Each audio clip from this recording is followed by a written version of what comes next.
come back over here and start only. So once the intro is finished, then I can go to ladies' opinions, and I was supposed to be sharing that from the beginning. So it just went automatically to my ladies' opinions.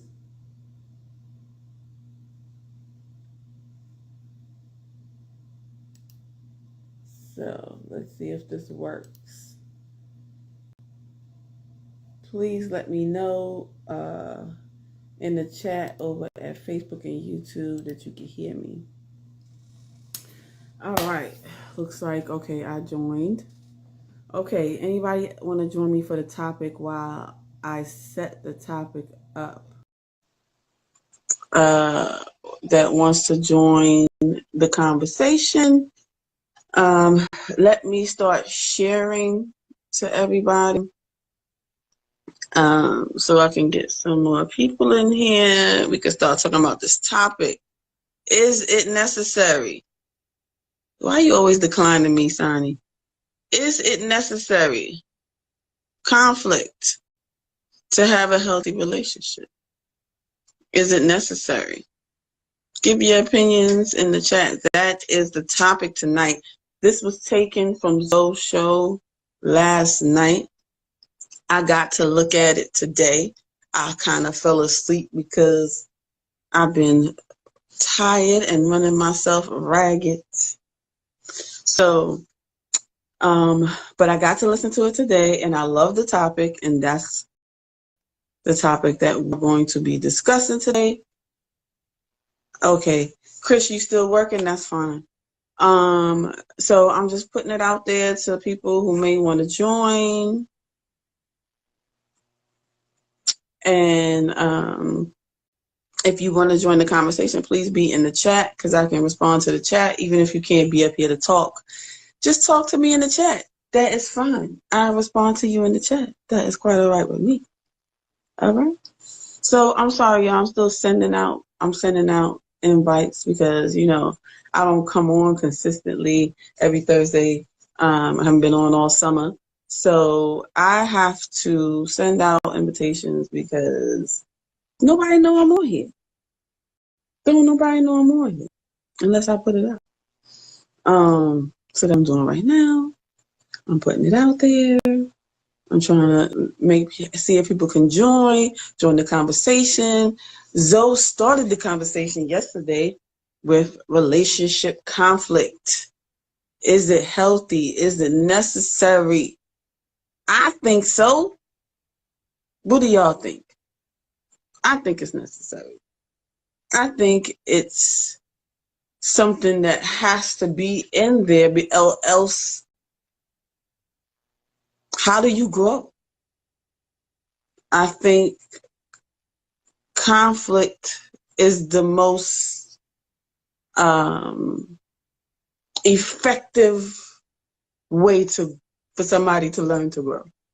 Pain is the most effective way to help somebody grow. There are other ways. I'm not saying there are not other ways. I just said the most effective way. Like if you tell a child that something is hot and they don't believe you and they like whatever, I'm going to go touch it anyway. Forget you, girl, or boy, or mama. Okay, I'm done sharing it. Hey, okay. So I'm sending out some invites. Come join the conversation. Do y'all see the topic? The topic right now. The topic. I'm asking questions. I want opinions. Requests to send to join. I'm sending out requests to join if you want to join the conversation. This was the topic yesterday on Zoe What Show. Is relationship conflict necessary to maintain a healthy relationship? So, anybody want to come up here? You can come up here and talk, or you can talk to me in the chat. Doesn't matter. Whichever one is good for you. All right. So the first thing we're going to do is we're going to play a little clip from the show. All right, yes. If you don't agree with, please come up here. Come up here and tell me why you don't agree. Yes. I put a request in. Come up here and let me know why you don't agree with that. What's up, Rob? That is the question. Is relationship conflict necessary to maintain a healthy relationship? So I'm going to play this clip for everybody. And after I play this clip, I want y'all to give me your opinion. Let me turn up the volume all the way so make sure that y'all can hear it. Okay? Let me turn up the volume up here to make sure y'all can hear it. And let me know in the chat that y'all can hear what I'm about to play.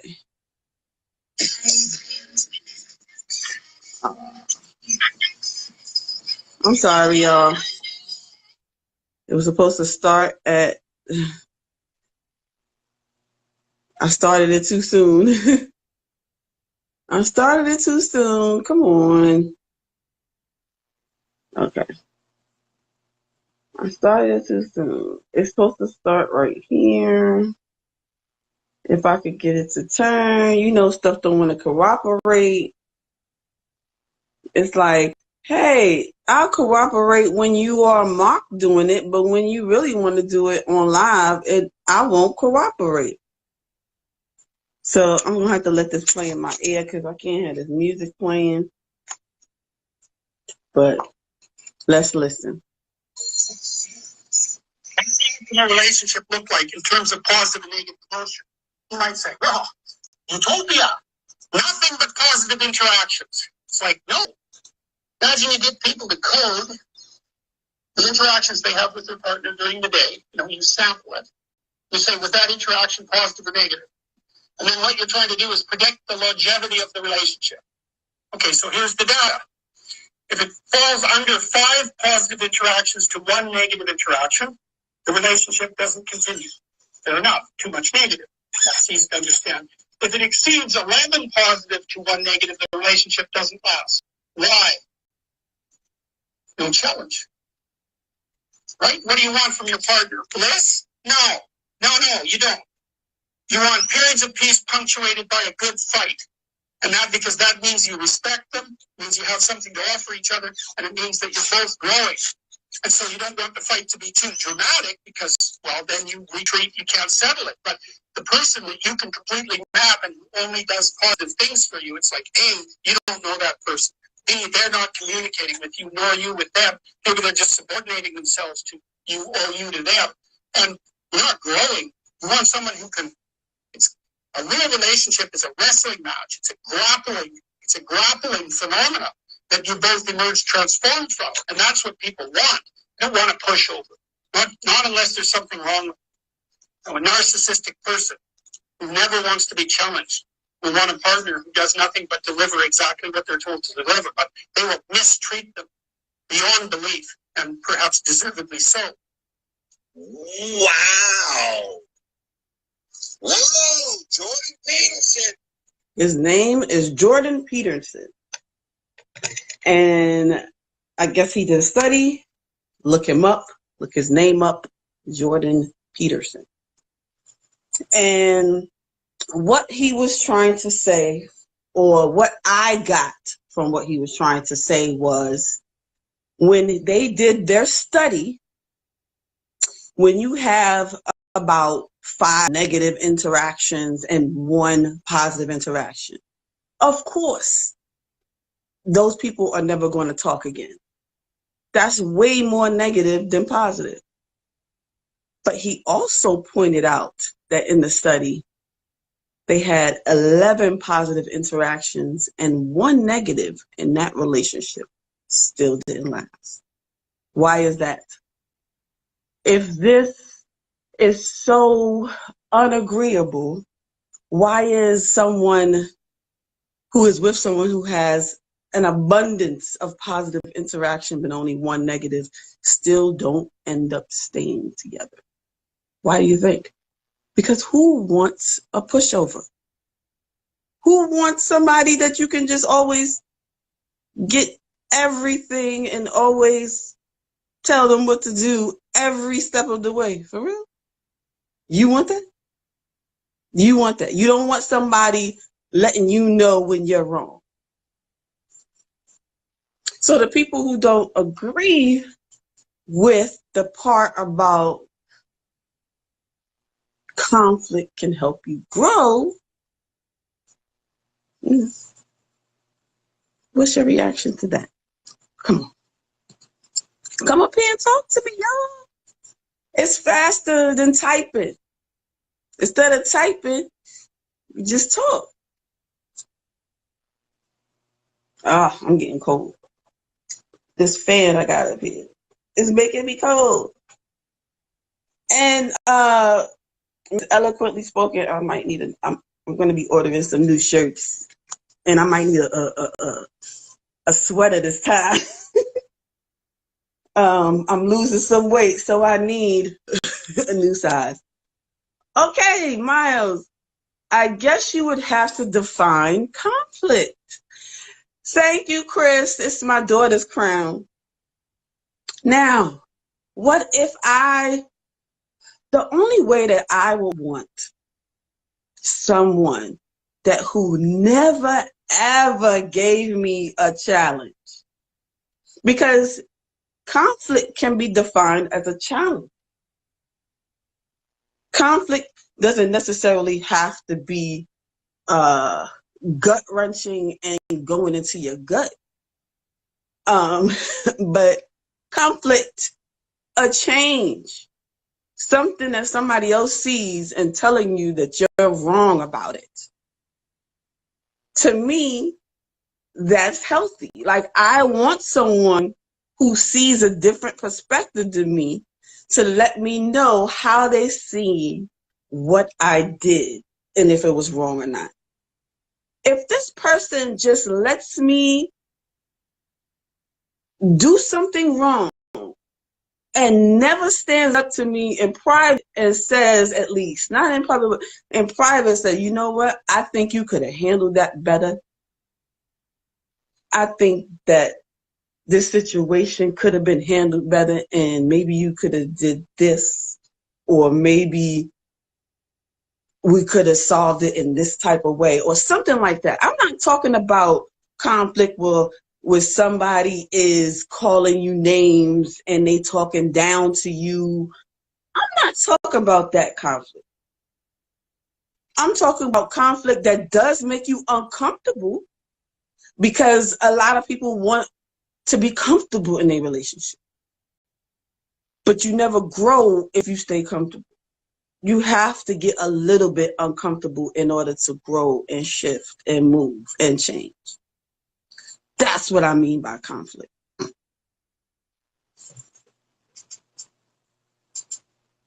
So he also said relationship is like a wrestling match. I got to put on this jacket, y'all. So this fan is really making me cold. Ugh. So I lost some more weight, y'all. So I'm gonna need another shirt, but y'all need to go to Eloquently Spoken. Stand up. Y'all need to go to Eloquently Spoken and get your shirts. I should have ironed it. Yeah, it's not ironed, but I did get it out the dryer and put it on. Representing. So I was a little bit cold there. So what do y'all think when it comes to that conflict? Do you think that type of conflict is necessary to maintain a healthy relationship?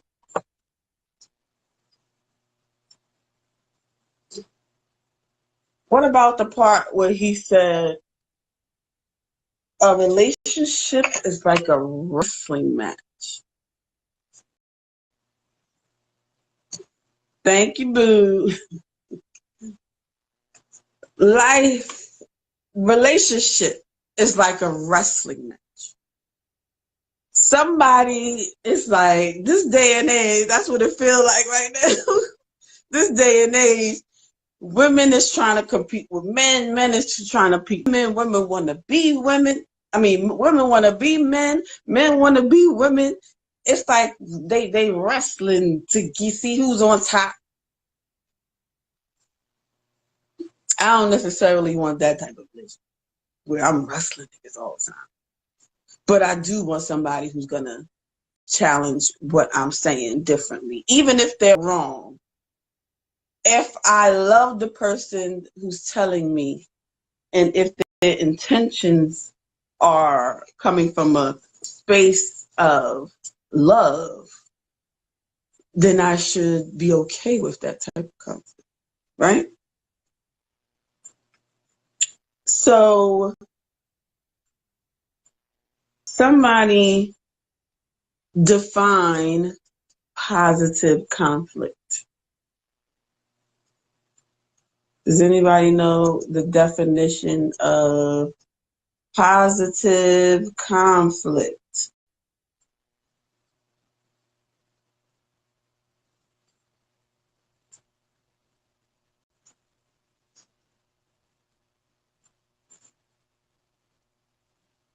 Miles, okay. Eloquently spoken, but it doesn't have to be seen as conflict. But yeah, I guess if you don't want to call it that word, but it is, because somebody is challenging what you're saying, so it's conflict. But if you don't want to call it conflict because you don't like that word, then I understand what you're saying. Miles says, oh wait, why does disagreement have to be conflict? Because it is. When you disagree, that's a conflict. We don't agree. It doesn't have to be like mad, I'm calling you names to be a conflict. Like there's stuff that's called conflict of interest, and it doesn't, you know that, and it doesn't have to be upsetting or mean, or it could just be a conflict. Yeah, conflict usually has a negative connotation. Yes, I want my partner to always tell me the truth or tell me their opinion or on matters, but I wouldn't call it conflict, but it is. But it is. So positive conflict is constructive in nature. It produces new ideas. It solves continuous problems. It provides an opportunity for people and teams to expand. So that definition, you can take it and put it towards relationship. And that is conflict. When people do not see the same and they're not seeing eye to eye, that's conflict. Not the same. Conflict. It's not the same. So, and conflict can be positive. So yes,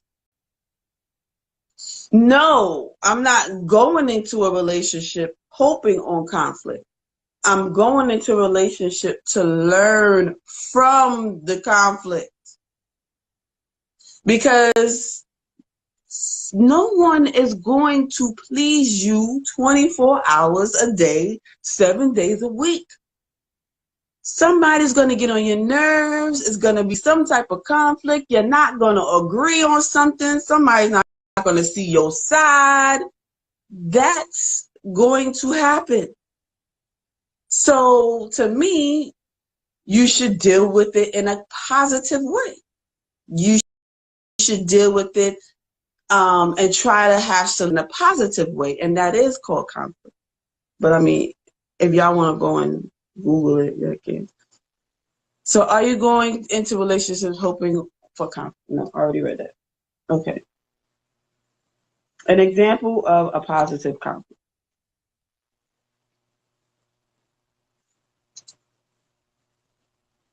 Okay. Let's give a positive conflict example. Maybe in relationship. Let's give a positive conflict example in relationship. And I am going to have a sip of my wine. Glory Wine. Go to Wine Shopping Home / Yannick Taylor. And this is a Chardonnay I'm drinking today. It's the Glory Wine for the veterans. Donation goes to the veterans. So positive conflict is kind of like how to deal with one another, you know, like how to handle one another carefully, like, and it can be conflict. It can be called for conflict. And relationship conflict is normal. It's necessary, and it helps us feel more connected to our partner. And the only way it does is if we handle it in a healthy way. Positive, healthy conflict. Not talking about negative conflict, not talking about talking down at somebody, calling people names, telling them they ain't shit, not talking about telling them they stupid, calling them a dumbass, calling them a dumbass, calling them, not that. That's not positive conflict. So I feel like in conflict, right, the positive one is what you really need to maintain a health.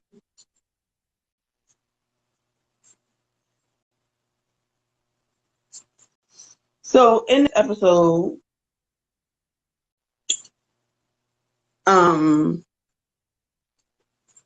he asked some questions. Zoe Williams. If you don't know who Zoe Williams is, I don't know where you've been on my channel, because I talk about Zoe Williams all the time, and he's on my Facebook channel all the time.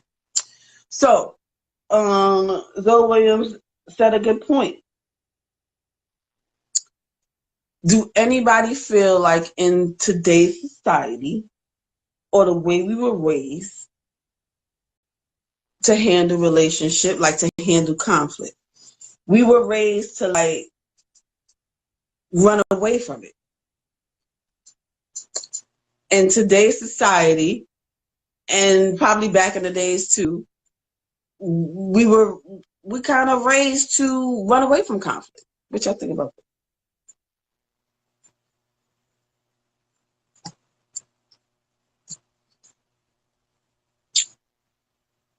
What do you think about that? Do you think you was raised to run away from conflict? Or you think you was raised to stand in conflict and figure it out, come up with solutions? That's what I want to know. In 2022,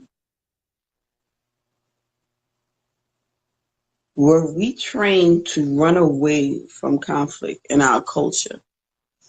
I think we were. What's up with ghosting? Ghosting is popular this day and age, right? That's what we do this day and age. You don't want to talk to somebody, you don't have to. You can just ghost them. I don't want to deal with that nigga. I'm just ghosting. Excuse me. That's what we do. Let me go back to this. That's what we do. That makes sense, Bloom and Ebony said.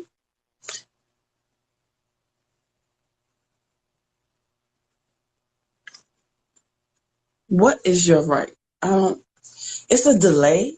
So I don't know what I was saying for you to say absolutely not, and that's your right, because it's a delay. Okay. I have an article that says conflict is in a relationship can occur when couples try to resolve differences. When research conducted by Dr. John Gottman shows that most issues are perpetual, meaning they can't be resolved. The goal of conflict then is not to resolve differences, but to manage differences. So we manage conflict now. They kind of changed it in the psych world from resolving conflict to managing conflict, because conflict never goes away. Even though y'all may think that it's a negative connotation, conflict can be positive. Look it up. I'm not making it up. It's something called positive conflict. Look it up, Miles.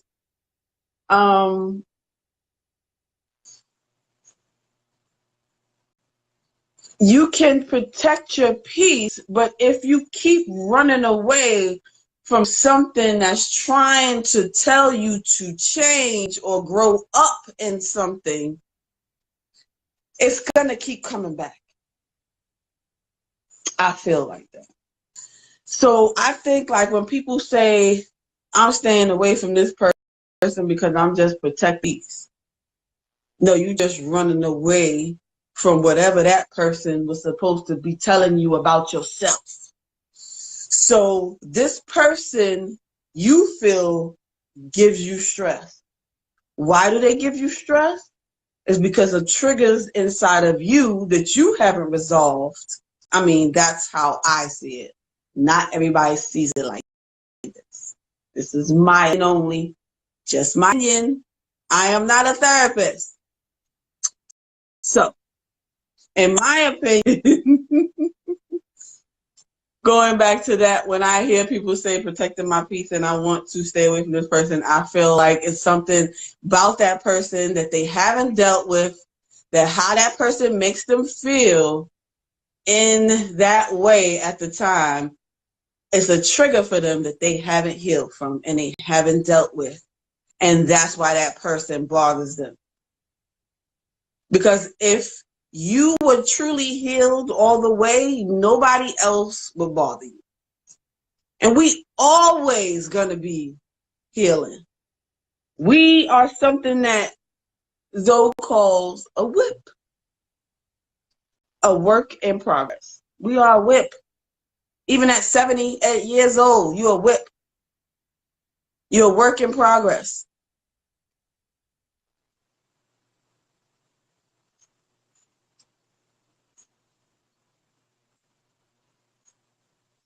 Conflict in relationship is normal.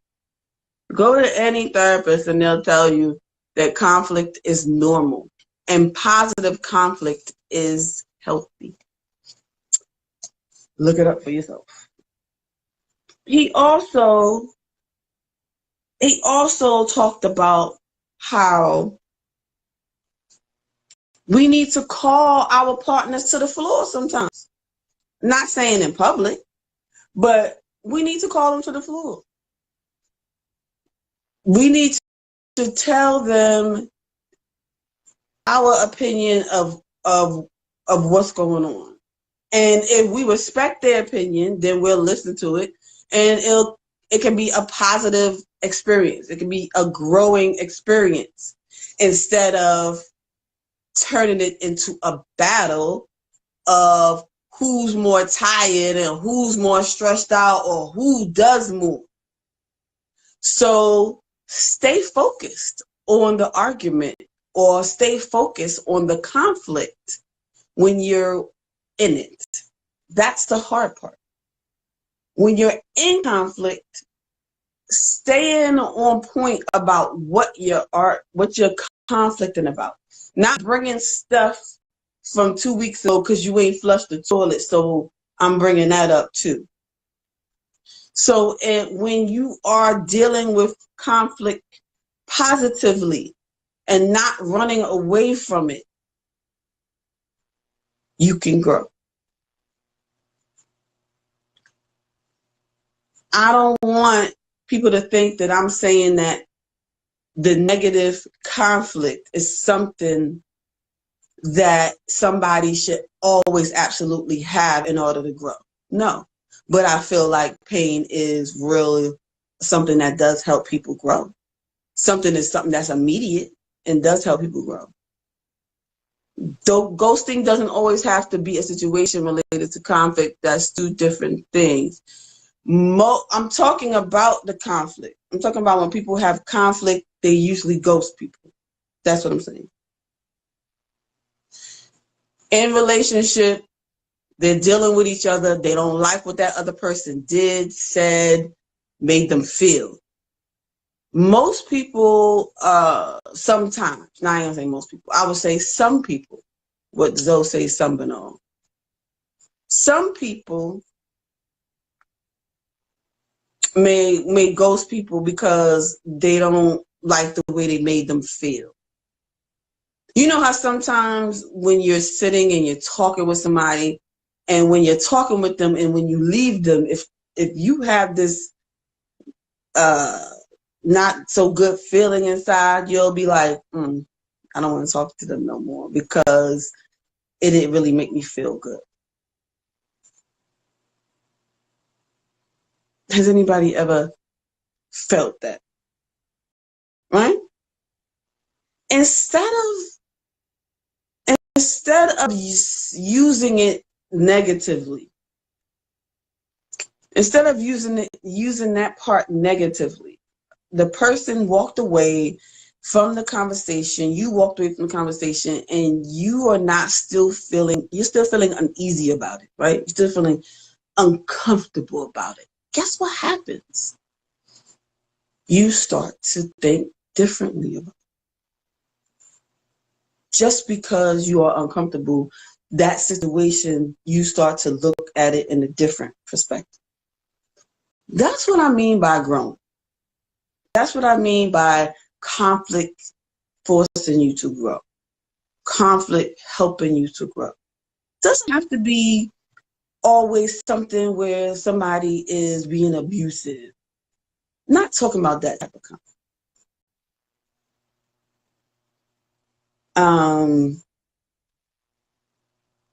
Calling our partner to the floor. Can we do that? It's difficult.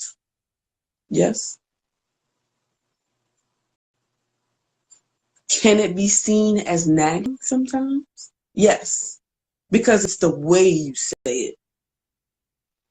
It's the way you call your partner to the floor that will have them determine whether or not it's nagging or it's something that they can learn from. And I am not perfect because I struggle in this area of the way that I try to call my partner to the floor. I struggle in that area. I complain more. And I say it in a way of complaining because that's the way he's perceiving. So I don't feel like I'm saying it in a complaining way. But if that's the way he's perceiving it, how can I tell him that it's not true? The only thing I can say that is not my intention and to change the way that I'm talking to him so he won't perceive it in that way. But that's if I care how he perceives it. Now, when you're in a relationship and somebody doesn't change the way when you ask them to, change in the way you're talking to them and they don't change, it's because they really don't care how you see them talking to you. And I don't think that they don't love you or something like that, but some people just don't care about certain things. It comes to like they see certain things differently. Okay. Let me go back. Okay. So you choose to start conflict? No. I'm not saying that you choose to start conflict. I'm saying that when you are with your partner, right?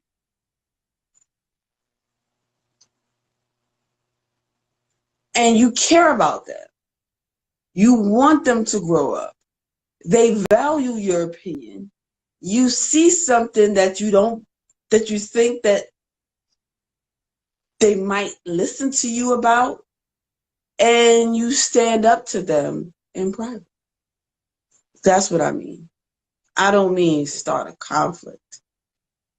I think y'all keep trying to bring it to the negative, and I'm trying to, I don't know how to get out the positive, because that's why I said I struggle with that. That's what I struggle with. Because sometimes I say things in a way that people will take it in an attitude in a way. And really, I'm just talking, just passionate, and I'm just excited and stuff like that. So it's how you start the conversation. And you're not starting it to have a negative conflict. You're starting to have positive conflict. There's such thing as positive conflict. Please look up positive conflict, y'all. Miles, I understand what you are saying, but I just don't think I like how you are saying it. I try not to have conflict in my relationship, but yes, discussions, opinions, point of views are important. Okay, when your discussion and your opinion is not the same as theirs, that's conflict. You just don't like the word conflict. You always make it negative. You associate conflict as negative. Conflict can be positive. So discussions can be a conflict. People can have a discussion on different sides, and that's a conflict because it's not the same. It's different. So an opinion, you can have a different opinion. That can be a positive conflict interaction if you make it. It doesn't have to be negative. That is what I'm trying to portray. That is what I'm trying to get through for you not to see. Hey, Carl, come up here. Please, y'all. Come up here and talk to me. Don't let me sit up here and talk to myself. Come on, y'all. I don't like to hear myself talk the whole time.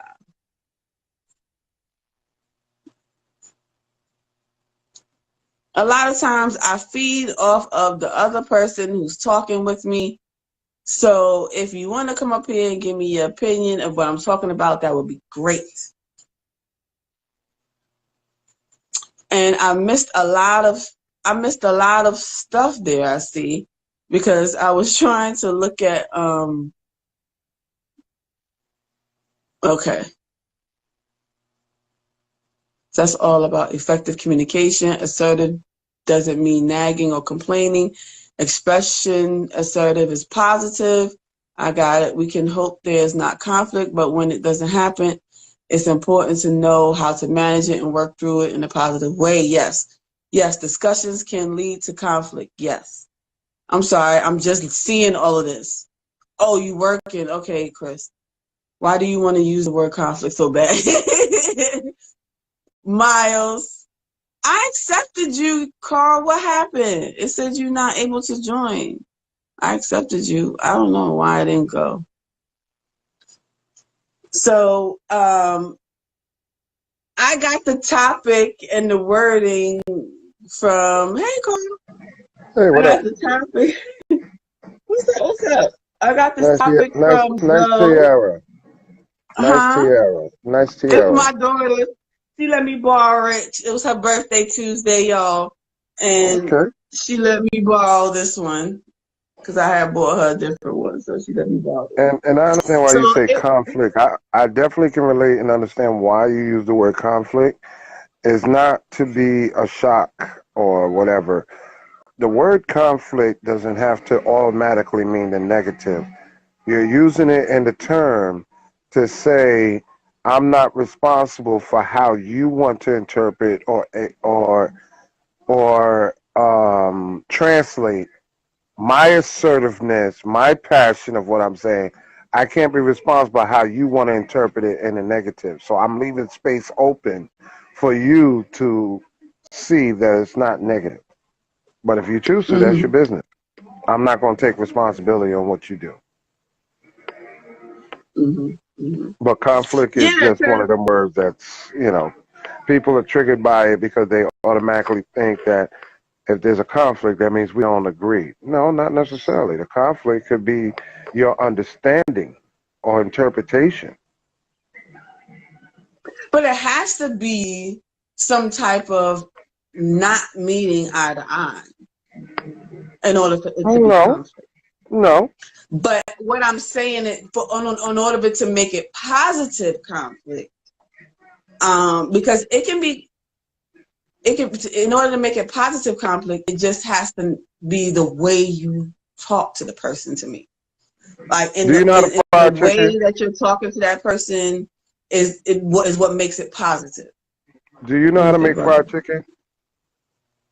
No. Oh shit. Anybody in here know how to make fried chicken? I've seen it made. Okay. See, everybody has a different way of making fried chicken. It's not a right or wrong. You just make it Mm-hmm. differently than I do. So it's the same thing with conflict. We just approach the solutions differently, but it's not a right or wrong. That's why I said it Okay. doesn't have to be a conflict of not meeting eye to eye. You just have a different approach. Think of driving. Some people drive with both hands, some drive with one hand, some right up on the steering wheel, some laid back. Everybody have a different way of driving. It's not a right or wrong. Yeah. So today our topic is relationship conflict necessary to maintain a healthy relationship? If you want to come up here and give your opinion, that would be great. Earlier we heard a clip from Jordan Peterson. Look him up. He did a study Mm-hmm. and he talked about people who had relations of, like, say you have 5 negative interactions with somebody but 1 positive. That relationship didn't last. Why? Because it's a way overwhelming negative interaction than positive, of course.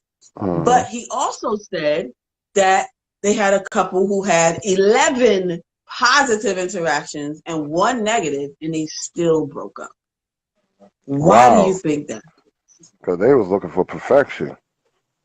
No, because conflict is necessary. A It is. pushover.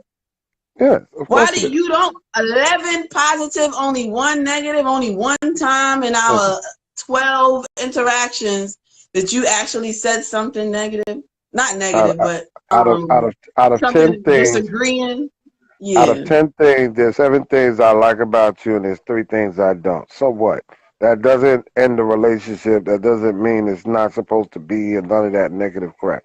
It just means that we are not perfect, and you have the majority vote. So go for it. And we are a work in progress from There you go. birth to the grave. We Yep. are, hey Grover, what's up? Come Never, up here and talk to us about this. never stop learning. We talking about relationship conflict. Some Hmm. people don't think it's necessary. You're supposed to have roses and smelly, pretty things all the time. But no, it has to be some type of conflict, some type of calling your partner to the floor. Can your partner check you, Carl? I always say that there's nothing wrong with someone telling you, "Hey, man, I don't see nothing wrong with that because we all see each other differently. We may see something that, like, somebody might see something that I did wrong or said something wrong, whatever. It's okay. It's your opinion, but okay, I welcome it. Mm. I welcome it. I'm not going to deny it or make it seem like it's a bad thing or My be partner hard can headed. check me in private. Oh, only in private? You can check me all you want in private. Only in private though? Only in private. No, I don't know If you about check that. me in front of my children, we arguing. Oh, We okay. having a full Okay. out whatever in front of the children. So Okay. don't do that in Now, front of the children. right. Okay. I go with that. You know why? Because then they look at me the way that you check me. Right. They look It at me in a under different, they like my son. My husband sometimes walks by, slapping the ass. What my son do one time? Try to do the same shit. yeah. It They undermines follow. They It follow undermines you. the authority. Yeah. So they like, well, daddy did it. You know what I'm Mm-hmm. saying? Wow. So now, if I'm in danger of something, that's different. I feel like if we are in public and we're in danger and my husband needs to tell me to, hey, you gotta do whatever, yeah, then yes. But if we are in public or we are in front of our children, I feel like it should be team, whatever it is I'm saying. And then when we go to the back, when it's just us and they sleep, you can tell me how I should have did it different. Right. Well, I'm agree halfway because just like, children should see disagreements and see how you handle it, uh, crisis and such. I agree with that for that part because how you gonna lead by example if they don't see it? They have to see how you conflict resolutions, how you resolve things, how you handle things, so that way they can imitate it. That's the hope for it. But we But also they know, can't see division. right? They We also can't see you chastise me. That's what I'm saying. That's not positive conflict. Yes, children need to see positive things when you are having a disagreement about it. But when it is checking me in a way that's making me seem like I am crazy in front of my children, mm-mm. hmm no, I get it because Then how do I you're have any still authority when you're not that there? exactly. So yeah, I I have get no that. authority when you're not there. If that happens. Mm. And we all know how that goes. When your father get home, they don't listen to you all day, but the moment the man walks in, all of a sudden they on their best behavior. And this is exactly why I do that with my son all day. Uh-huh. Well, Now, we all and I been through it. think girls and boys take it differently. Now, my daughter sees how mad I get at my son, so she does the opposite. Oh. But so that's why she hardly gets in trouble because she see when he does what we don't tell him to do, the opposite, he gets all types of yelling and in trouble. So she does the opposite.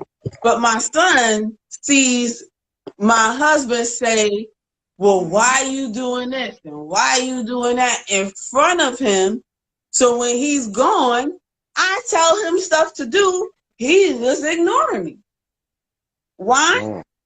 Because my husband He set the talks, stage, because right? my husband would say, oh, why are you doing this and why are you doing that? So mommy, whatever mommy say don't matter. Because if daddy could question her in front of me and why you doing Right. this and why you doing that, I ain't gotta listen. And he doesn't reinforce the factor that you're an authority figure in the house and what you say matters and means just as much as what he says. So he has to He does enforce it that. every once in a while. And you No, he can't has do to do that that a with lot. children. He can't do that once in a while. Thank That got to you. be a lot. He does that when he recognizes it. But a lot of times when it's like an immediate reaction and he's just waking up and he hear me yelling at my son, he automatically asks me, why am I yelling? Instead of what happened.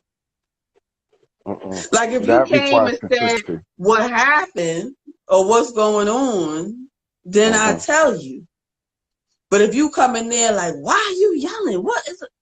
Then Uh-uh. I'm attacking you then. No, it's babe. Because What's the you coming problem? at me like, why are you in there yelling? Oh, No. really? Do you know what the hell's going on in here? Uh-huh. So yeah, it's That's what I supposed to mean. be. It must be a consensus of, babe, what's the problem? Can I help? Is there something I can interject with, or whatever? Or you got this. A lot of times, that's that I try to express to a lot of dudes. When you're in a relationship or when you're in a marriage, it is very paramount that you, um, especially in front of kids, um, you got this. I don't have to do everything. You got this. You have to reinforce that the woman is just as capable, because if you always make her look like victim in distress, then Mm-hmm. that's what the kids are going to be shaped to believe. So there's a fine Mm-hmm. line of making it paramount that a kid knows that, yo, mom can do this. She's good. She got this. I don't have to always do everything. Yeah. So, Carl, Hmm. because I said this, but can your partner at least pull you to the side in private and confront you? Because I feel like that's Yeah. better. Yes. Okay. Okay. Yeah. Does your partner intentions matter when they are trying to check you? Well, the whole thing now, you're opening up the door of trust. So therefore, it has to matter because you trust their judgment just like you trust your own. Remember, the whole purpose of having a partner is that they have your best interests at heart until they prove otherwise. So, of course, what they checking on, or what what they see through their lens, it does matter. It may not make sense. I don't care if you're a man or woman. It may not make sense, but it does matter. Mm-hmm. Mm-hmm. Because I've So, been in a lot of positions like that where I'm glad I listened to people, rather they was high, drunk, rather they was younger, older, rather they was in relationships or never was in one, whatever. I'd like to take a little bit of everybody, but as long as they have my best interest in heart, of course, I'm gonna listen. so I feel like when people intentions, or if your partner has loving intentions, then them checking you, you can take that a little bit better. Hmm. You know what I'm saying? It depends on what their intentions are of why they checking me. They checking me in front of people because they trying to make me look crazy. They checking me, because they really care. They trying to save me from something. They trying to whatever. The intention matters to me. Well, you can And decipher manipulation too. yeah, yeah. You can decipher when somebody's something and their intentions basically is to manipulate you or influence you to go in a certain vote or a certain way. It's like being predictable. And at that point, Oh, Chris said, "How do you know your partner's intentions?" Okay, so I guess that would be something that you would talk that through. If you feel like they checking you for no reason and it's not something you agree with, then you would ask them, well, what was you thinking just before you felt like you wanted to check me? What was your reason? What was your intentions? That's how you know. I mean, I would and go by because the you know they pattern of the love you, relationship. I huh? would go by the pattern of the relationship. When you have a consistency of always being protective or always and hey, you got this, being concerned and so forth. There's a consistency of a person's behavior, response, reaction in different situations that let you know if that person's intentions is for you or not. Hmm. Okay. So we listened to some earlier, but I want a reaction to this, what he said in the show.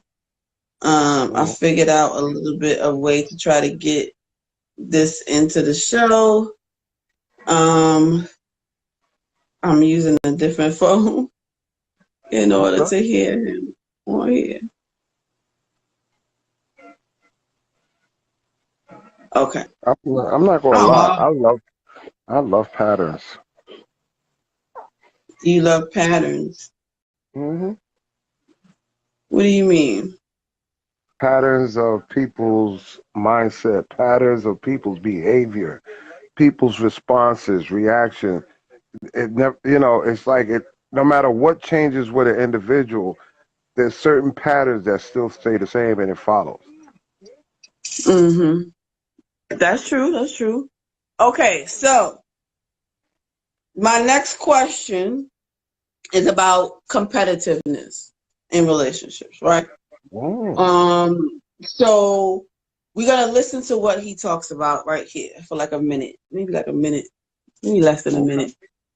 Let's I'm on mute. No, no. Can you mute yourself? I can't mute you. Just needs the background. All right, here we go. Let me turn it up and let's listen to. Open up opportunities for growth.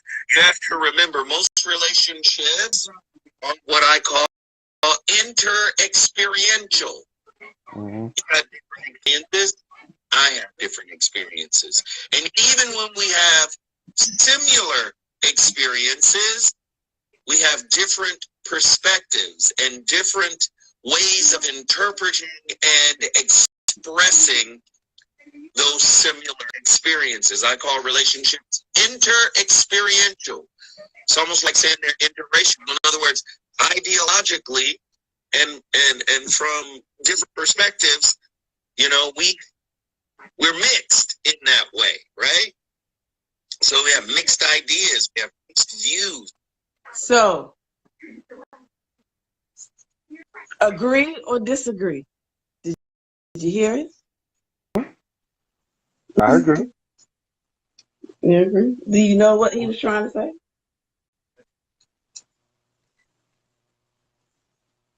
I didn't think that was. This one was the experience. It wasn't.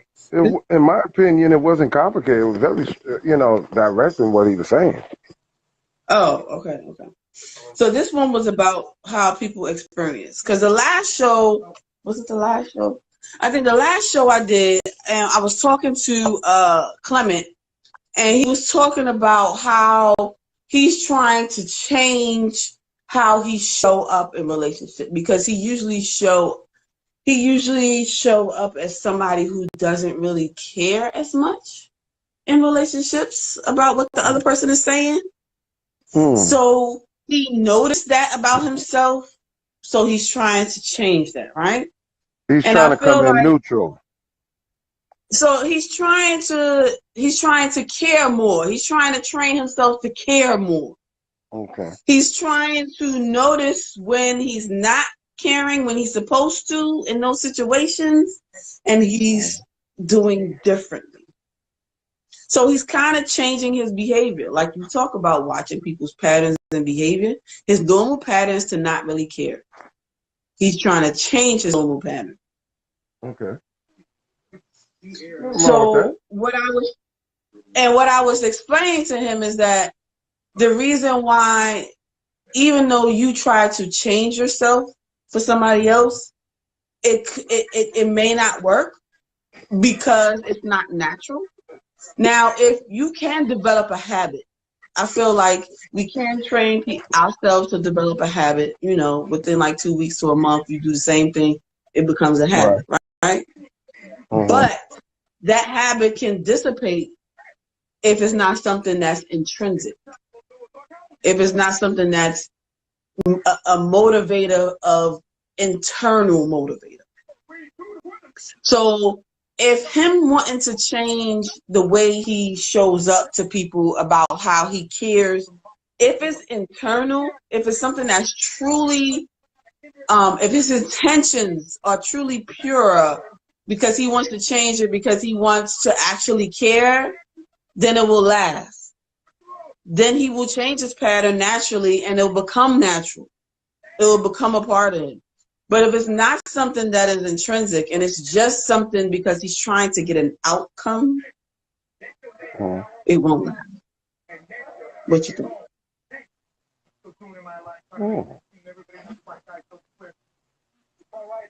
Intellectually put.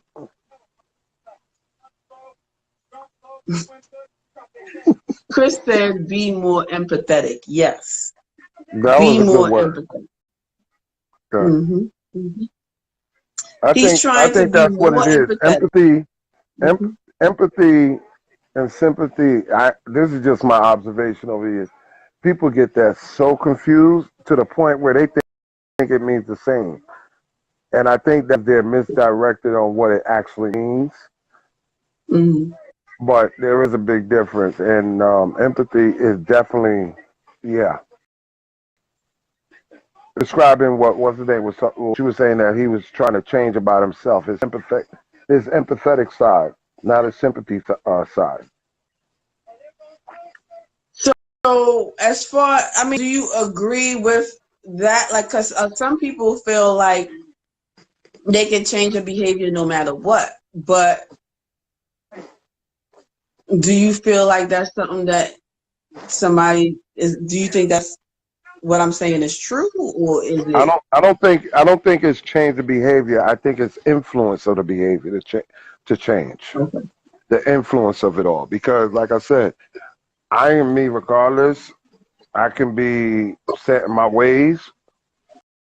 I can be acceptance to change, but the person or the influence that person give, or like I said, that's a combination of the trust and so forth, the pattern Hmm. that can influence me to say, you know what, I'm gonna start doing this. You know what I'm saying? Hmm. It's like when you it's like you sitting there and someone like your husband all of a sudden decides to start working out. Now he's influencing you because he's trying to encourage you to join him. So he'll bring you so you can watch, and then you can help him with the face cloth and the water, and before you know it, you be working out with him. You know what I'm saying? Because there's an influence going on, not trying to change you. You know, he's trying to influence you to say, hey, you know, if you can't beat him, join him, or hey, why not? That was Chris was saying. Yes, on Tuesday. That's I think that was her Mm-hmm. point on Tuesday about how when they say, "Can a woman push you to cheat?" And I Yes, think that was yes. her point. That That was they her could point. You influence just you made to, her point. yeah. But I don't think when it comes to cheating though, because see, remember, just like anything that influence you, um, in relation to what Chris was saying with cheating, you still gotta have that discipline within yourself to not follow through. Just because Hmm. I'm in a room with 10 naked women, don't mean I gotta pull my dick out.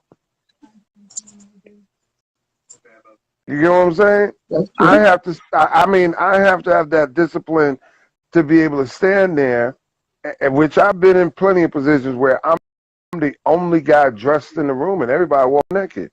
I have to have that discipline because I'm there for a reason. Oh, because of your job. Okay. Right. But that doesn't mean that I'm going to, join in and be influenced regardless. The discipline, and that's why I was trying to tell Chris, everything starts with self. Any decision you make starts with self. Nobody else. They can influence you, they can threaten you, they can con you, they can lie to you, they can bribe you, but the decision still comes from self. Mhm. Okay. Okay. For real. Yeah. When it comes, so you saying it's different when it comes to cheating? You don't think a No, woman can influence you? no. Because, like I said, I was trying to get that across with Chris that you're given a pass, or shall I say an excuse, to validate why a person cheated. Why did he cheat? Because his woman wasn't giving him none. That's a valid pass or reason to go cheat. Get rid of the woman first, then you go out there and get somebody else. But if you go out there and cheat, then it's like, hmm, you're abandoning your commitment, number one, and two, you're not resolving nothing. Yeah, like I told people this week or last week, when you're faced with a problem, the worst thing you can do is allow another problem to come in to add on. You get what I'm saying? Your goal. I got a problem. Let me resolve and solve that and get rid of that before I start another one or resolve But a another lot of one. times that's not reality, though. Well, We are and this is trying to solve 10 problems at one time. That's life. and that's why we can't get nothing done because we're not focused, we're distracted, and we're not trying to conserve or how many problems do we take on. We're going to always have problems. You are the one that controls how many problems you create to come in. Try not to create no That's more true. problems. That's true. That's very true. Oh. But sometimes human nature's dark side can take over. And they say, Well, fuck that commitment, fuck that relationship. okay. I'm going to do whatever I want. But this is going away from the topic. We're going into No, the it's not, next because topic. guess what? It's still dealing with conflict resolution. Conflict. And the thing is this. If you and that woman is not getting along for whatever reason, like you said, out of 10 things, 7 things you like about her, 3 things you can't stand. If that's going to be your excuse to go out there and cheat on her, what happens is, suppose you get that chick pregnant that you with. Now you got your relationship problem, and now you got another problem added in. You know what I'm Yeah, saying? and that's what Where usually it, happens. and That this is what. happens. That's So that's not something like that's not no like I've heard that happen to people. Like it's yeah. not like something that's not the norm. It's like we're crazy. This is why you People got to have that focus and discipline to being remember. married and then you messing with somebody on the side, getting them Mm-hmm. pregnant. Now you got a family Mm-hmm. and all these children, and now you got an outside baby family. Like really? Like Mm-hmm. that's just piling on stuff, piling on stuff. Like Mm-hmm. why do that? You know Mm-hmm. why? Because some people are selfish and unhappy, and they feel like in order to be happy, they need to cause problems. No. Sometimes they like in order to be happy, they need not to really cause problems, but they need to have something that for themselves. Like they feel like they don't have anything for themselves, and you know what? This cheating shit is for me, and I'm doing this only for nobody else, and I don't have to do anything for nobody else. And this is only my satisfaction, so I'm gonna do this shit. A lot of time people have to leave what is detrimental to them and get with something else to improve, because like I said, it's like a domestic violence situation. You run away from the abuser so you could be with a person that doesn't abuse you. You get what I'm saying? It's necessary to, at that point, to abandon, because you're trying to get away from a problem so this way you can get to the problem solution. True, So but if a like Joe person was in a says, relationship and they're like, okay, you know what, this guy, he abuses me, I'm going to get away from him and get with someone that is not about abusing me. Well, guess what? Is that person cheating? No, they're not. They're getting away from a problem and getting to a solution. Now, in that case, that's not cheating. It's not cheating. But if you're trying to maintain both, now that's a problem. That's cheating. well, if it's safety issues, then yeah. But other It than could a be safe. safety issue, it's cheating. Other than a safety issue, like if your life is in danger, then and other than that, then it's cheating to me. Yeah, it can be interpreted as that, but sometimes it's not your life in danger. It could be your mental health is in danger. Everything doesn't always have to be physical abuse. It could be also mental health abuse. See what I put? We are all whips. Work in progress. That's what I like that's what that. Are Zoe you whipped? said. Are you whipped? We all whip. We are all whip. All Oh right, wow. we are whip. We are works in progress. So Mm-mm-mm. even though I may see something now that I didn't see 20 years ago, I have to deal with it now. I have to suffer the consequences now because of decisions that I made 20 years ago. So I have to sit in it and deal with that shit, not run away with it, not run away from it. Like, to me, that's being more grown up than anything. But because everybody is a work in progress. I'm better than I was 4 years ago. 4 years ago, I didn't think the way I think now. I didn't have different perspective than I have now. So who knows about the person that you with? You can't predict how they grow and at the rate that they grow. Just because they don't grow with you at the same rate, are you supposed to just be like, fuck them? Or do you love that person unconditionally? Because they are whips. If the cooperation is there, the willingness there to learn, to elevate, to do then okay, fine. But if you don't see that, you can't force that square peg in a round hole. You could tell when a person is not trying to hear it, not trying to evolve with you, not trying to even be cooperative. So at that point, you got to make that executive decision and just dismiss them altogether.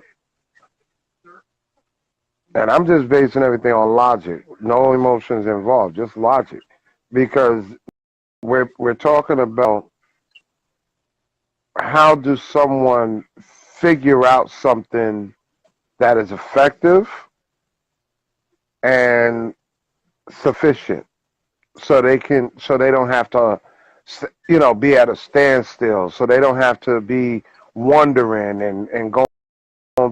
Nah, this a decision. This ain't healthy for me. This ain't good for me.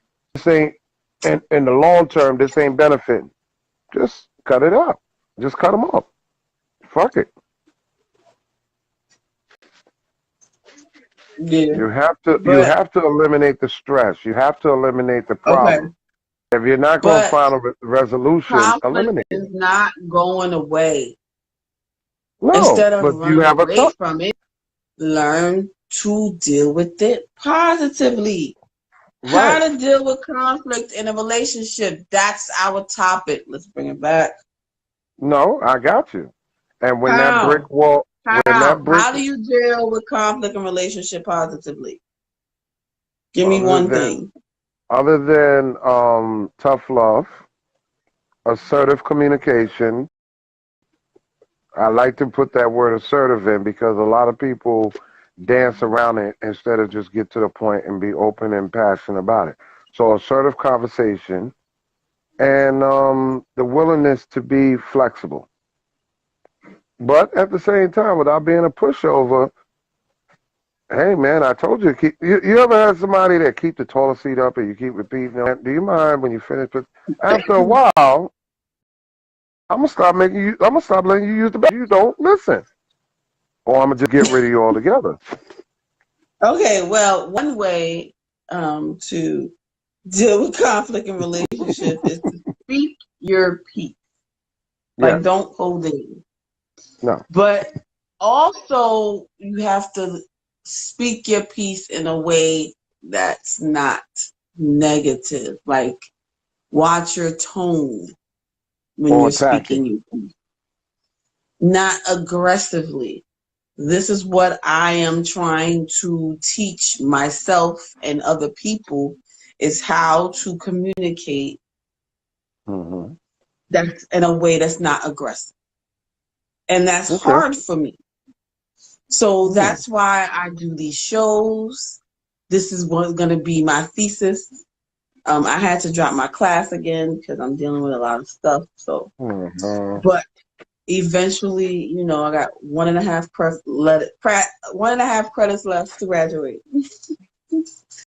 So I'm gonna get it done. It's gonna be done soon. Next year. So that is my thesis. How to help couples and partners communicate not in an aggressive way. Like people who are in domestic violence classes or anger management, that's what that training would be for as well.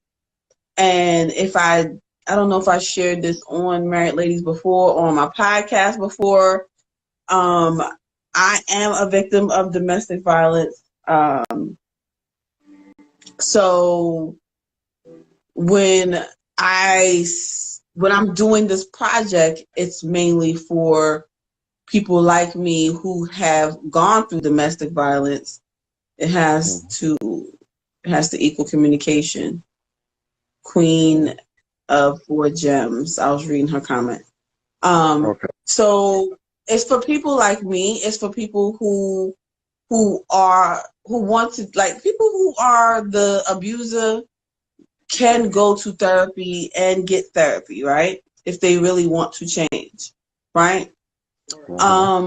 So I think that the therapy that I'm going to offer can help those people, women and men, and the people who are being abused. Because aggressive communication starts small, with small things. And it also starts with triggers. And if you were traumatized as a young child, if you were raised in a toxic environment as a young child, if you was raised with a mother that was narcissistic and never let you talk or whatever, we got lots of problems and issues in the Black community, right? You have triggers. So to sit up here and think that you don't have triggers, that the reason why this person irritates you is because of a trigger, then you just, that's fine. You just didn't come into that progress yet, a work in progress. Everybody sees things when they're supposed to see it. Don't forget there's a shift in blame. Yeah. Don't forget the shift in from blame, that because person sometimes to yourself. we blame them for what we failed to resolve within With ourselves. ourselves. Yes. And then sometimes it's something that they did, consciously or not, the trigger. You know what I'm saying? Was unresolved in yourself still. Right. Still bringing you. Even if they cause the trigger, it still brings it back to you. There you go. The problem is your problem. And 5 years ago, I'd have been like, what the hell is wrong? I would have never said that. 5 years ago, I was the victim. And that's all you knew. That's all I knew. I have been a victim since I was 8 years old, and I've played that part all the way up until 4 years ago. Was that easier than dealing with it and resolving it within self? Of course. That's what most people do. Take the easy way out. Of course it was. And the only and I think I hold back a lot of my opinion sometimes when I'm talking with people, because I know that everybody sees things at their own time. And the way I see things, people may not see it right now. They may see me as being or being negative or being, but I feel like I'm not responsible for other people's interpretation. Yeah, some people may see that part because I'll say things like this. Relationship conflict is necessary to maintain a healthy relationship. And they'll be like, no, I don't agree with that. Instantly. No, you're not supposed to be thinking about what will they think. Don't give a damn about what people think. That's your assertive presumption. That's your fact. And now it's up to them to interpret it any way they want. But it doesn't take away from, that's a true fact. Just because they don't agree with it, just because a person don't agree with it, doesn't change that it's still a fact. Oh yeah, no, I understand that, but I feel like everybody will see it when they do, and I feel like sometimes I be trying to rush people to see it, so I can't rush people to see it. Oh, So I have oh, to learn that lesson. You know hey, what I'm saying? So I can people will see things at their own time. So sometimes so sometimes I try to not say things because it people may wouldn't not matter see it the same way. when So when you was another in way when to you was in deal with school. When you was in school, teacher said 2 + 2 is 4. You still sitting there with a confused look on your face. So she writes it up on the chalkboard, and you're looking at it, and at some point it clicks and say, "Okay, 2 + 2 is 4." Or you still gonna look at the board and still put 5. yeah, I mean some people do that. Some Oh, people do that out of habit. see, that's their interpretation. So they Some don't people graduate, do it out of habit because of what they've been taught. And and then they some won't people do it graduate. out of opposite. Some people do it out of opposite habit. Because you Well, know how some people come from trauma, so they will yeah. automatically do the opposite of what their trauma was Hmm. and say that that's the way. That's also toxic to me. Well, Like I'll they tell don't you what. see it that way Two to plus two me. is 4. If you see it on a bulletin board and they're trying to teach you, you keep saying 5, you won't graduate. You'll You just know be the why? dumbest motherfucker. Because I proved to myself that making a decision on who I marry, basing it on whether or not they got along with their mother, was the dumbest shit in the world. But Yes. I based it on that because of my trauma. Hmm. Influenced. That's what I'm saying. So like my glasses. Trauma is like our glasses.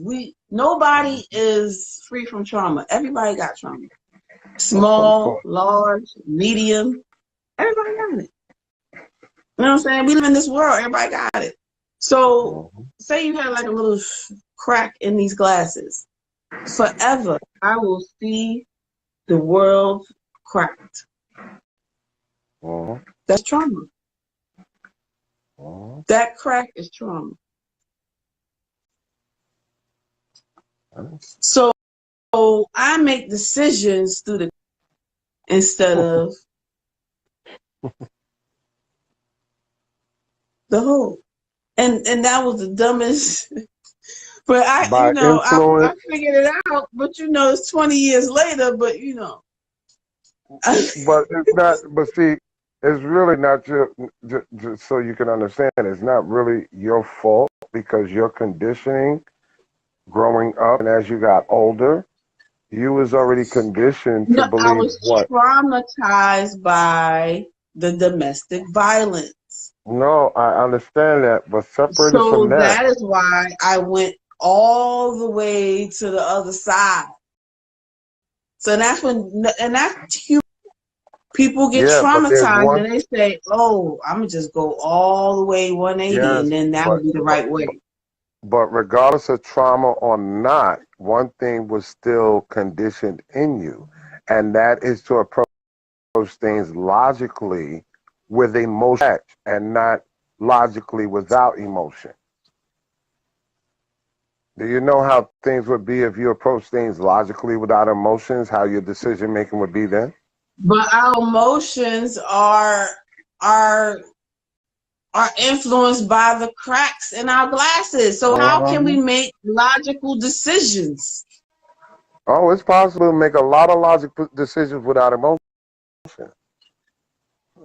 No, I'm talking about how can we make it without trauma? How can we make logical decisions with the cracks? You can. What do you So think fight or flight?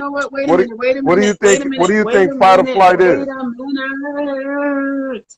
I want to say another thing of how to deal with conflict in relationships. I was saying that it's how we speak our piece, but how you watch yourself also when you are Mhm. in uncomfortable moments when you're in a relationship. So when somebody pisses you off and you are in an uncomfortable space, an uncomfortable moment, the way you react is your true self and true intention. So when you can see yourself about to react in a negative way because of the trigger that triggered in you because of whatever that person said or did. Right.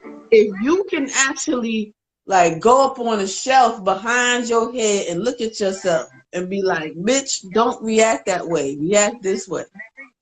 Then that's when you start the change process. Okay. When you can actually see it and then change how you react in the process is when you're healing. Like that's my opinion.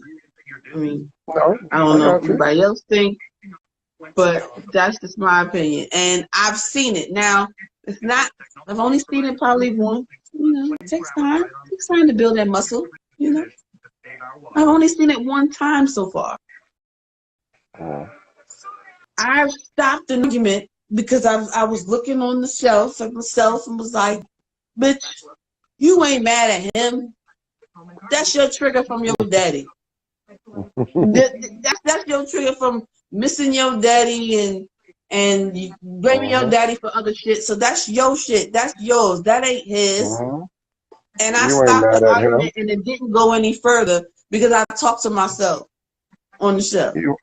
You ain't mad at him. You just hungry. Something like that, you know.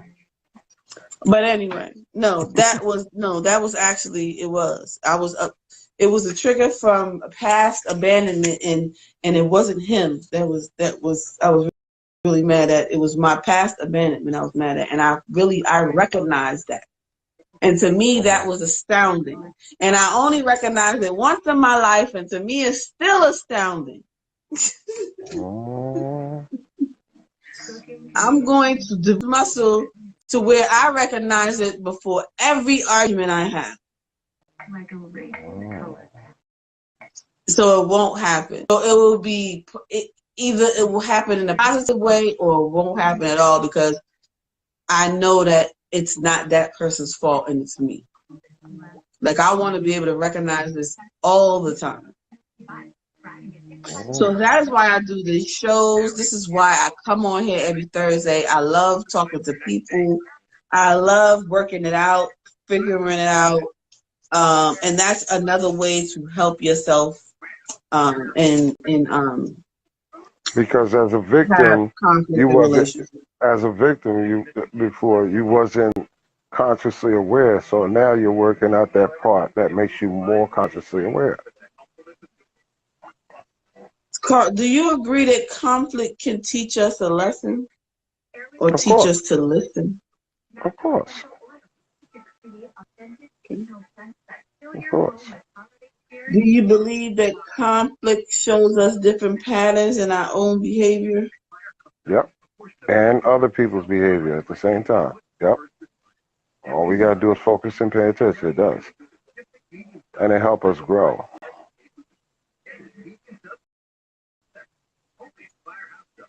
When you are in conflict with your partner, are you focused more on solution outcome?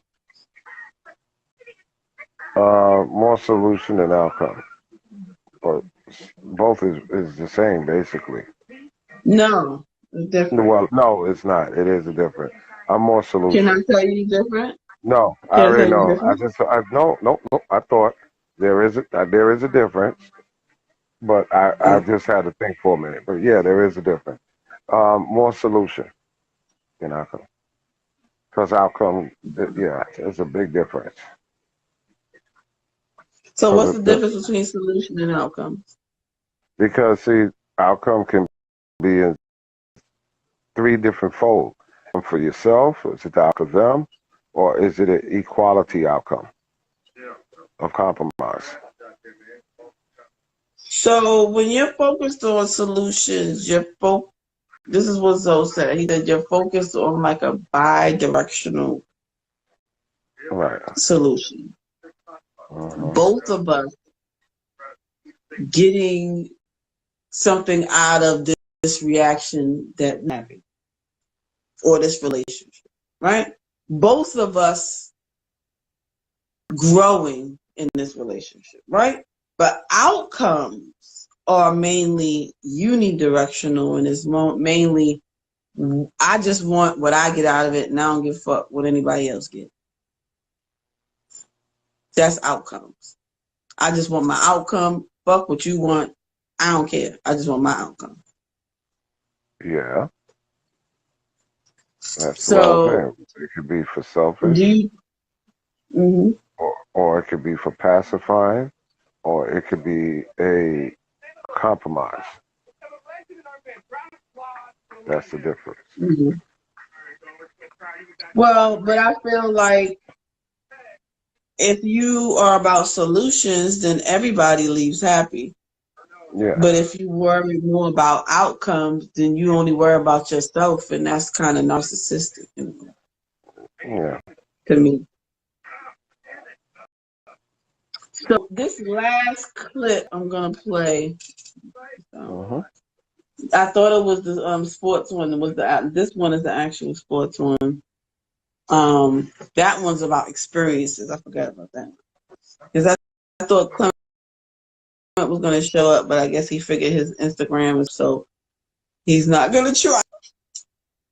He been coming for the past 3 Thursdays, and his Instagram will start working in the beginning, but then after a while it won't. Bloom and Ebony said, maybe not always happy, but they always leave feeling heard.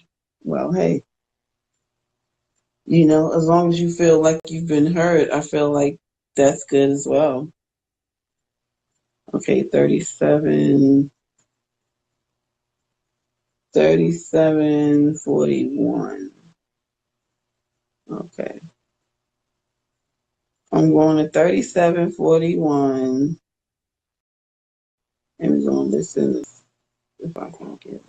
Yeah, it's not We're all going the to way. listen to this right here. This is the last one. Okay. And give me your opinion on this one. You should look for the good that arises in conflict. Nobody ever taught you to look at conflict as good unless you were in competitive sports. No pain, no gain. It's hard to transfer that over to relationship. What do you mean pain? I didn't sign up for pain. 1-800-920-1580.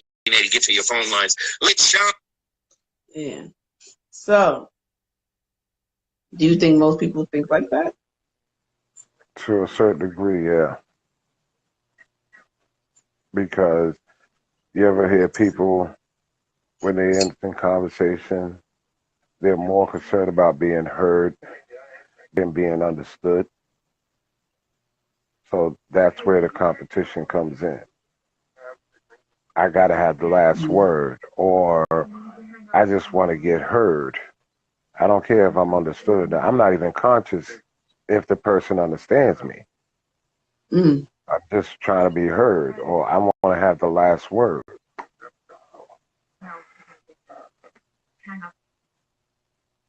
Mm-hmm. Yeah. That's true.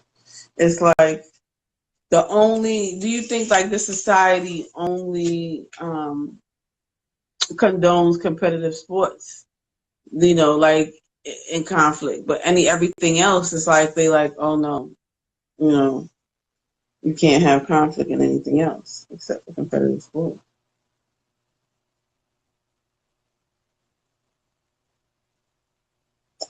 What can conflict teach us?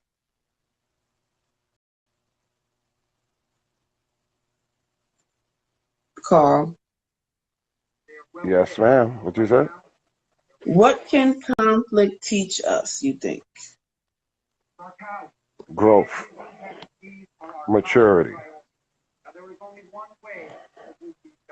coexistence.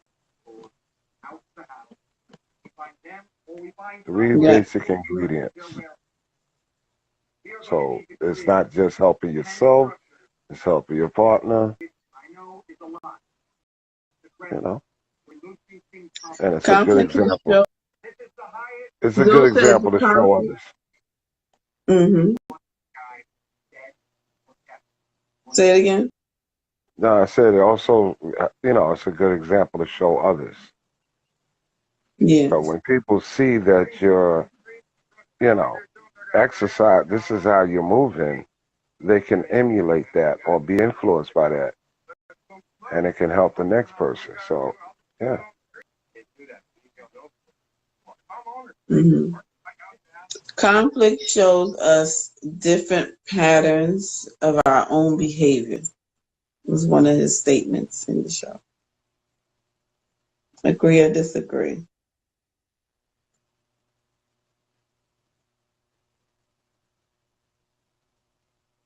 You agree or disagree, Carl? I agree. Oh, okay. You already answered that question. One person who came on there to talk, a caller, called in and said, conflict stimulates productive engagement. What do you think of that? Yep, that goes to heart what I said before. Mm-hmm. In this year, 2022, in this society, do we look at conflict as an opportunity or as toxic relating? That depends on who's initiating. In this day and age, in 2022, what do most people look at conflict as? Do they look at it as an opportunity or do they look at it as toxic relating? What you think? Everything's related to toxic. When people don't get their way, they relate it to toxic. That's what I'm saying. Nobody is taught that conflict can actually be an opportunity. That's why when I first came on here, it was a couple people that was just adamant about conflict being so negative that they didn't even want to call it conflict. They want to call it discussions, opinions, point of views.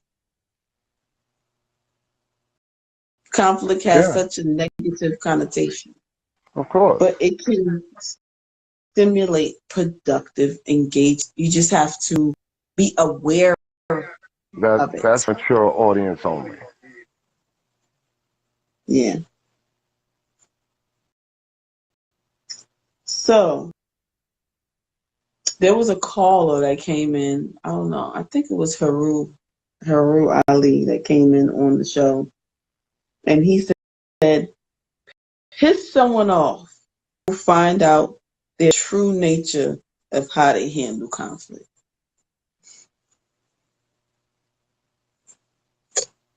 Agree? Disagree? Okay. Okay. So Definitely. it is 6 minutes to 12. We are at our 2-hour mark. You try to do 1 hour, but if I have somebody to talk to, I'm gonna go 2 hours. But I think we've talked this subject into depth. If anybody wants to come up, if they can, if they can't, fine, just still stay in the chat. But I wanted to give you, Carl, a chance to say whatever you need to say for your channel or whatever you about to do, and then I'll close the show out. No, go ahead. You good? Okay. Okay. Yeah, I'm good. So, are you going to be hosting CKQ any day? Hopefully after the holidays, that would be nice. I would love to do Oh, that. okay. Okay. So, did he ask you already? Or did I just ask you and tell you? You asked me, but I kind of get to hear from him that everybody take a Okay. turn. Yes. You got to go take a turn. Yes. So, that's coming up for you. You can say that. Yes. You might see Carl on CKQ Podcast Tuesdays. Right? Yep. Yes, indeed. All right. So, I want to go end it with a quote from Dr. Mark Goldstein. Look up his book. He has a book called Just Listen. And he has other books as well. He said, stand up and defend your partner in public. Stand beside your partner in crisis. And stand up to your partner in private. And I believe in that. I believe that as long as you are doing internal work, you have healthy conflict. Healthy conflict is necessary. Positive conflict is necessary. Who wants a pushover? Who wants, something that never challenges you? You will never grow that way. I'm not talking about, again, not talking about somebody denigrating you. I'm not talking about negative conflict. I'm talking about how to deal with conflict positively. I want people to go ahead and look this subject up. I want people to go ahead and find Zoe on YouTube. I want you to go ahead and buy his books on Audible. I want you to go ahead and check out Three Married Ladies Opinions podcast on SoundCloud, Spotify, YouTube, Instagram, Facebook group, Facebook fan page. We have 3mloshop.com. That's how I keep the podcast running right now. The podcast is not running because I need more donations. So go to 3 Married Ladies or 3mloshop.com, buy a t-shirt, buy a mask. That will help me keep my podcast running, y'all. Come next week, next Thursday, between 10 and 10:30 p.m. Eastern Standard Time. Just one married lady opinion and anybody else who want to share their opinion. Thanks for joining us. Have a good night. Peace. All right.